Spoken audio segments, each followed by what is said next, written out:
సమూయేలు ప్రవక్త ఇజ్రాయేలీయులకు ఒక వర్తమానాన్ని పంపిస్తూ ఉన్నాడు. మీరందరూ కూడా మిస్పా అనబడినటువంటి ప్రాంతము యొద్దకు రండి, నేను మీ పక్షమున ప్రార్థన చేస్తా దేవునికి అని చెప్పేసి ఒక వర్తమానాన్ని పంపించినట్లుగా మనకు కనిపిస్తూ ఉంటది. అయితే ఇజ్రాయేళ్ల జీవితాన్ని మనం జాగ్రత్తగా గమనించినట్లయితే వారు మిస్పా ప్రాంతానికి వెళ్ళడానికి కానీ ఆ మిస్పా అనబడినటువంటి ప్రాంతము పేరు జ్ఞాపకము చేసుకోవడానికి కూడా ఇష్టపడారంటండి. ఎందుకు అని మనం ఆలోచన చేసినట్లయితే దాదాపుగా ఒక 20 సంవత్సరాల క్రితం ఆ మిస్పా అనబడినటువంటి ప్రాంతంలోనే ఫిలిస్తీయులతో యుద్ధము చేసినట్లుగా సమూయేలు మొదటి గ్రంథము 4వ అధ్యాయంలో మనకు కనిపిస్తూ ఉంటది. ఆ యుద్ధంలోనంట 4వ అధ్యాయం 2వ వచనం ప్రకారం దాదాపుగా 4,000 మంది చనిపోయారంట. 10వ వచనంలో మనం ధ్యానించినట్లయితే 30,000 మంది కాల్బలము చనిపోయినారంట. అంటే మొత్తంగా మిస్పా అనబడినటువంటి ప్రాంతంలో ఇజ్రాయేలీలు ఫిలిస్తీయుల ఎదుట నిలువలేక వారి చేతిలో ఓడిపోతూ ప్రాణాలను గుప్పిట్లో పెట్టుకొని ప్రాణ భయముతో పరుగులు తీసినట్లుగా మనకు కనిపిస్తూ ఉంటది.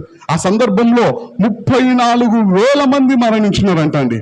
అంటే మరణించినటువంటి వారిని బట్టి కావచ్చు, లేదంటే ఓటమి పాలైనటువంటి కారణాన్ని బట్టి కావచ్చు, ప్రాణ భయముతో పరుగులు తీసిన దాన్ని బట్టి కావచ్చు, ఫిలిస్తీయుల చేతిలో అవమానంగా ఓడిపోయినటువంటి పరిస్థితిని జ్ఞాపకం చేసుకోవడానికి కూడా వారికి ఇష్టం లేకుండా జీవిస్తూ ఉన్నప్పుడు సమూయేలు ప్రవక్త వారికి ఒక వర్తమానాన్ని పంపిస్తూ ఉంటాడు.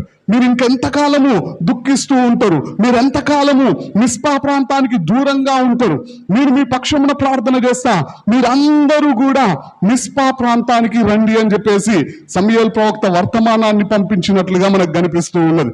చూడండి ప్రియులారా, ఆ క్రింది వచనాల్లో మనం జాగ్రత్తగా గమనించినట్లయితే ఓటమి పాలైనటువంటి అదే చోట, ఓడిన చోటనే అద్భుత రీతిగా అదే శత్రువుల మీద విజయాన్ని పొందుకున్నట్లుగా ఇజ్రాయేలీల జీవితం మనకు కనిపిస్తూ ఉన్నది. అంతకుముందు ఏ ప్రాంతం పేరైతే వారికి బాధను కలిగించిందో, ఏ ప్రాంతంలోనైతే వారు అవమానాల గుండా వెళ్లాల్సి వచ్చినదో, ఏ ప్రాంతాన్ని జ్ఞాపకం చేసుకోవడానికి కూడా ఇష్టము లేకుండా జీవిస్తూ ఉన్నారో అదే చోట విజయ సంకేతాన్ని ఎగరవేసినట్లుగా మనకు కనిపిస్తూ ఉన్నది.